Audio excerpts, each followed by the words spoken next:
नमस्कार, good morning. BA part third year philosophy के विद्यार्थियों के लिए हम सांख्य दर्शन पर बात कर रहे थे। सांख्य दर्शन में जो हमारा टॉपिक चल रहा था वो था सृष्टि की विकास प्रक्रिया। सांख्य में उसको और भी एक दो नामों से जानते हैं। इस टॉपिक को सांख्य में उद्विकास की प्रक्रिया भी कह सकते हैं और सांख्य द्वारा प्रतिपादित सर्ग की प्रक्रिया भी कह सकते हैं। तो उद्विकास, सर्ग या सृष्टि की विकास प्रक्रिया, यहाँ तीनों पर्यायवाची हैं। और अब तक की चर्चा में हमने ये देखा कि सांख्य दो मूल तत्व मानता है। मैं बार बार रिवीजन कर रहा हूँ इस आशा और अपेक्षा के साथ कि बीए थर्ड ईयर के विद्यार्थी जब ये वीडियो देखें तो उनको ये बात स्पष्ट रूप से समझ में आनी चाहिए कि सांख्य दर्शन किस प्रकार के सिद्धांत का प्रतिपादन कर रहा है। मैं फिर से आग्रह करूं कि यदि फिलॉसफी के विद्यार्थी के मन में यह प्रश्न उठे कि दर्शन क्यों दिया गया, तो उसका जवाब होता है सृष्टि की व्याख्या के लिए। सभी दार्शनिकों ने सृष्टि की व्याख्या की है। ये जो कुछ भी हमें दिखाई दे रहा है या पांच ज्ञानेंद्रियों से ज्ञात हो रहा है, इन सब का कारण क्या है यह जानने का प्रयास करना ये दर्शन का लक्ष्य है। सत्य क्या है यह जानने का प्रयास करना दर्शन का लक्ष्य है। वैज्ञानिक भी सत्य की खोज में लगे हैं और दार्शनिक भी सत्य की खोज में लगे हैं। इनके तरीके अपने अपने हैं, अलग अलग हैं, लेकिन मैं सोचता हूँ कि मूल बात दोनों में एक है और वह है कि चाहे वैज्ञानिक हो चाहे दार्शनिक हो, चिंतन प्रथम तत्व है जो उनके सिद्धांत को आगे बढ़ाता है। तो इसी तरह से सांख्य दर्शन ने भी सृष्टि की व्याख्या की और एक दार्शनिक पद्धति की स्थापना की। हम बात ये कर रहे थे कि सांख्य दर्शन तात्विक दृष्टि से द्वैतवादी है, दो मूल तत्व मानता है, एक प्रकृति और एक पुरुष। और इन्हीं दो मूल तत्वों से शेष 23 तत्वों की उत्पत्ति होती है और फिर उन 23 तत्वों से यह संपूर्ण दृष्टिगत जो जगत है, गोचर जगत है, इसकी उत्पत्ति होती है। और कोई भी दार्शनिक हो या कोई भी वैज्ञानिक या कोई भी अन्य विचारक सृष्टि की एक एक चीज की उत्पत्ति की व्याख्या तो नहीं कर सकता, मोटे रूप में इस जगत की व्याख्या करता है। तो हमने देखा कि सांख्य भी कुछ इसी प्रकार से बात कर रहा है। 23 तत्वों की उत्पत्ति की प्रक्रिया तो सांख्य समझाता है, परंतु उसके बाद जो तत्व बनते हैं वो पंच महाभूत और अन्य तत्वों के संयोग से बनते हैं, कर्म सिद्धांत के आधार पर बनते हैं। तो दो मूल तत्व है, एक है प्रकृति और एक है पुरुष। प्रकृति के सानिध्य में जब पुरुष आता है तो सृष्टि की विकास प्रक्रिया प्रारंभ होती है। हमने यहाँ प्रकृति के स्वरूप पर बात की कि प्रकृति स्वरूप जड़ है, त्रिगुणात्मिका है, 17 स्तंभ की साम्यावस्था है, प्रसवधर्मी है, अजा है, सक्रिय है, अहेतुक है, अलिंगम है, अनाश्रित है, आदि आदि। और इसके दो रूप हैं, एक अव्यक्त और एक व्यक्त। तो जो अव्यक्त रूप है वो उसका त्रिगुणात्मिका वाला रूप है और व्यक्त में वह एक प्रकृति संपूर्ण संसार में बदल जाती है। तो जो प्रथम तत्व उत्पन्न होता है सांख्य में उसको महत कहा गया। महत ये जो शब्द है ये इसलिए कहा गया क्योंकि वह प्रथम विकार है और अब आगे की जो प्रक्रिया होनी है, आगे के जितने भी तत्व उत्पन्न होने हैं वो इस महत से ही उत्पन्न होने हैं। ठीक है ना, इसीलिए इसको महत, महत मानी महान। वैसे इसका नाम है बुद्धि। तो सांख्य में प्रकृति का जो प्रथम विकार है, प्रथम विकृति है या प्रथम उत्पत्ति जो है वो बुद्धि है, और ये प्रथम है, महान है, शेष की उत्पत्ति इसी से होनी, इसलिए इसको महत कहा जाता है। और इस महत के स्वरूप की व्याख्या करते हुए कहा गया कि इसका प्रमुख जो लक्षण है वह अध्यवसाय, यानी निश्चय करना।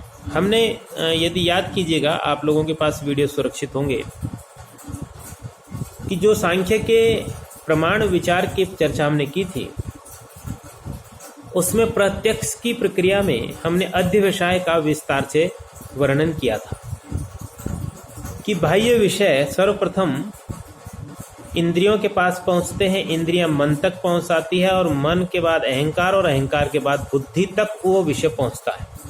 यद्यपि प्रतिबिंबवाद का जो सिद्धांत दिया था उसमें वाचस्पति मिश्र और विज्ञान भिक्षु का मत अलग अलग था। भले ही दोनों का मत अलग हो, लेकिन बुद्धि तक की प्रक्रिया दोनों ने स्वीकार की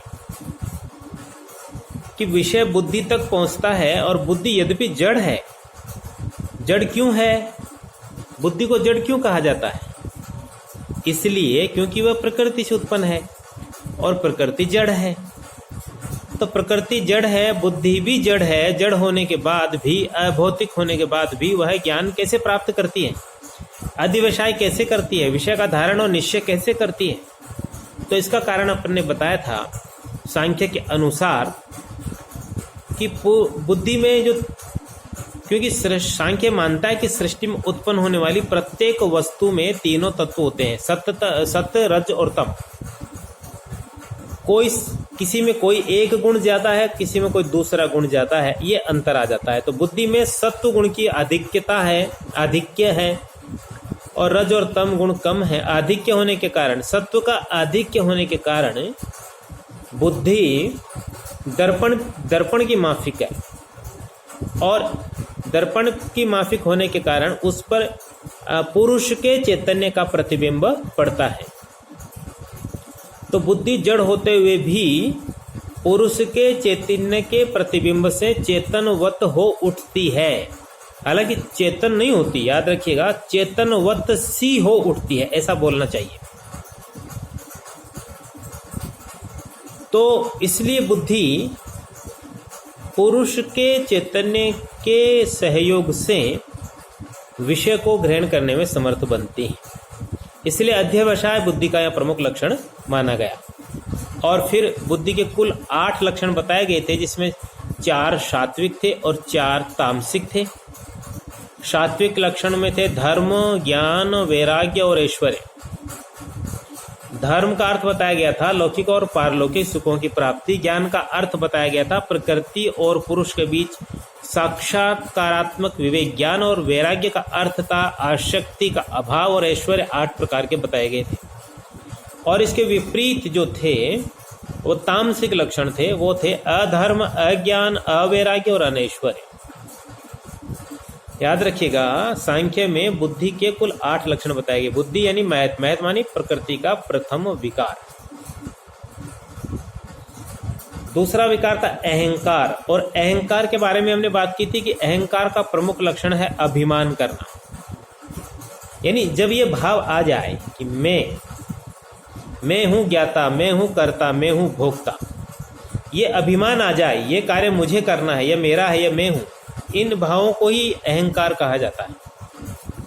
और इस अहंकार में भी चूंकि सांख्य में क्रम बताया गया है, प्रकृति, प्रकृति से महत, महत से अहंकार, और फिर अहंकार के त्रिविध रूप हैं, सात्विक, तामसिक और राजसी। तो इन त्रिविध रूपों में सात्विक अहंकार, उससे 11 इंद्रियों की उत्पत्ति होती है, 5 ज्ञानेंद्रियां, 5 कर्मेंद्रियां और 1 मन। और तामसिक अहंकार से 5 तन्मात्राओं की उत्पत्ति होती है, शब्द, स्पर्श, रूप, रस और गंध, ये बताया गया था। इस प्रकार अहंकार भी कारण का कार्य करता है, यानी प्रकृति का कार्य करता है, अर्थात उत्पत्ति का कार्य करता है। और इसकी सृष्टि द्विविध है, यानी वस्तुतः त्रिगुणात्मक प्रकृति का विकार होने के कारण अहंकार भी त्रिगुणात्मक है, सात्विक, राजसी और तामसिक, परंतु इसमें प्रथम और तृतीय से ही सृष्टि की उत्पत्ति होती है। प्रथम है जो बीच का अहंकार है, राजसी अहंकार, वह तो प्रथम और तृतीय को अपने कार्यों को संपन्न करने में सहयोग मात्र देता है।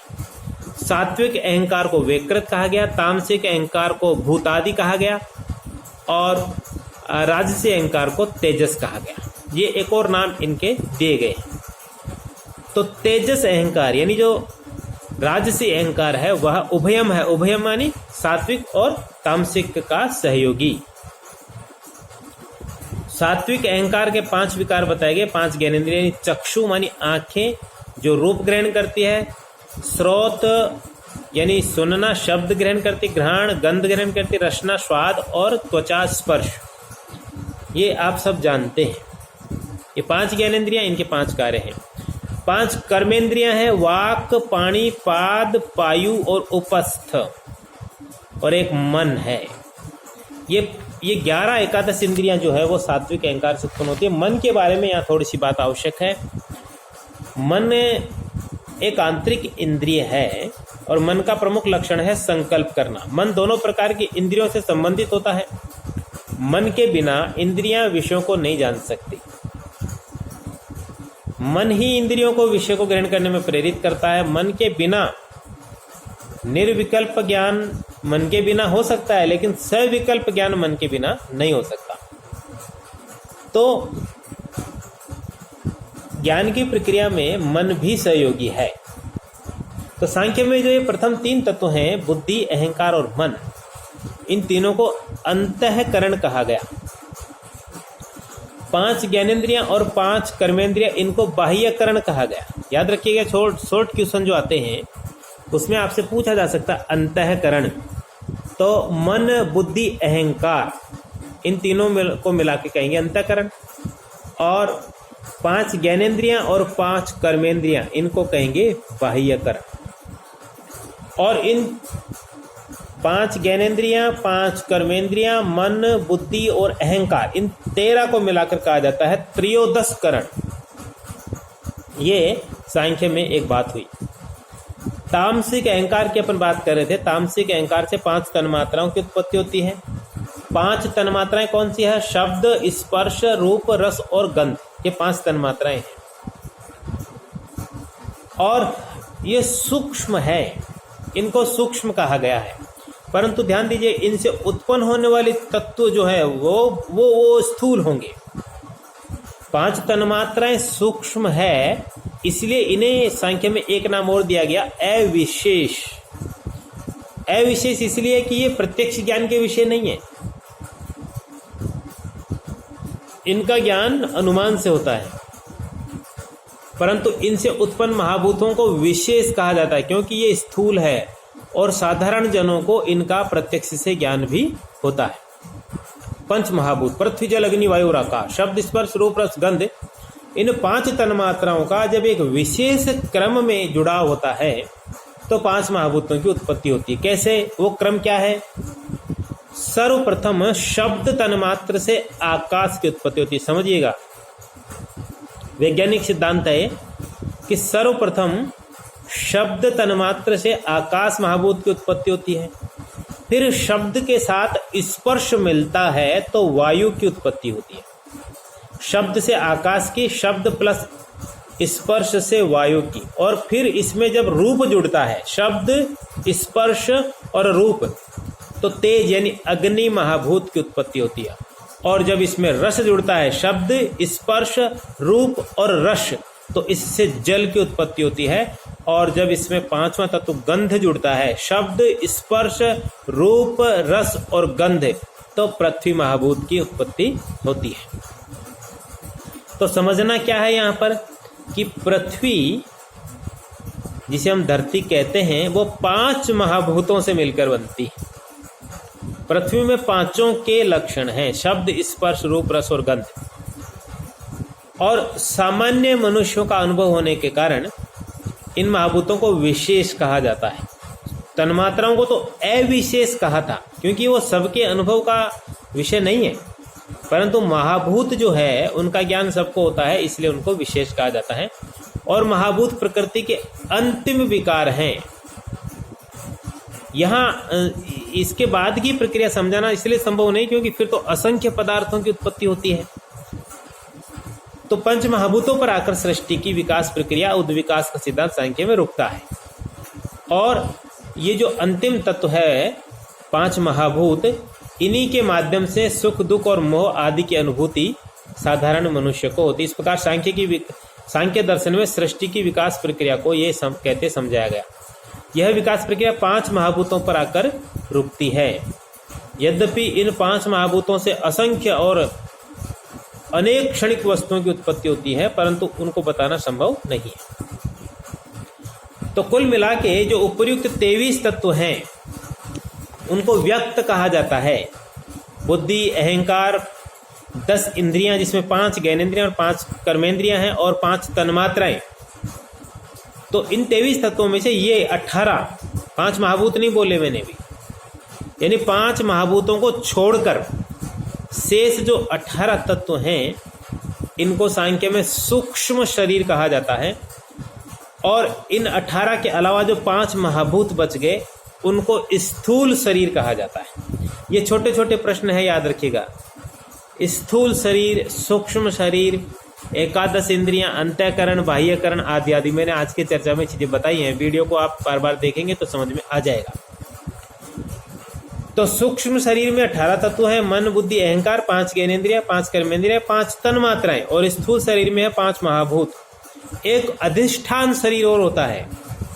विज्ञान भिक्षु के अनुसार जब एक सूक्ष्म शरीर एक स्थूल शरीर से दूसरे स्थूल शरीर में जाता है, सूक्ष्म शरीर यानी 18 इंद्रियां जो हैं, मन, बुद्धि, अहंकार, 5 ज्ञानेंद्रियां, 5 कर्मेंद्रियां और 5 तन्मात्राएं, जब 5 महाभूत से बने एक शरीर से दूसरे शरीर में जाते हैं तो यह जो इनका आश्रय है यही अधिष्ठान शरीर है। तो इस प्रकार सांख्य में सर्ग की प्रक्रिया को समझाने का प्रयास किया गया। इस एक और तरीका है सांख्य में सर्ग की प्रक्रिया को एक और तरीके से स्पष्ट किया गया है। इसको 2 रूपों में लिया जाता है। प्रत्यसर्ग, जिसे बुद्धि सर्ग भी कहा जाता है, और दूसरा तन्मात्र सर्ग। एक प्रत्यसर्ग जिसे बुद्धि सर्ग भी कहा जाता है, एक तन्मात्र सर्ग जिसे भौतिक सर्ग भी कहा जाता है। इसकी चर्चा अपन विस्तार से तो नहीं करेंगे पर संक्षेप में जरूर करेंगे। तो प्रत्यसर्ग में क्रमशः बुद्धि, अहंकार और 11 इंद्रियां आती हैं, और भौतिक सर्ग में 5 तन्मात्रा, 5 महाभूत आते हैं और इनके विकार आते हैं। तो सृष्टि की जो ये विकास प्रक्रिया है इसको प्रकृति परिणामवाद भी कहा जाता है। ठीक है ना। और यह प्रकृति परिणामवाद क्या है इस पर अपन अगले वीडियो में फिर से संक्षेप में चर्चा करेंगे। तब तक जय हिंद, जय भारत।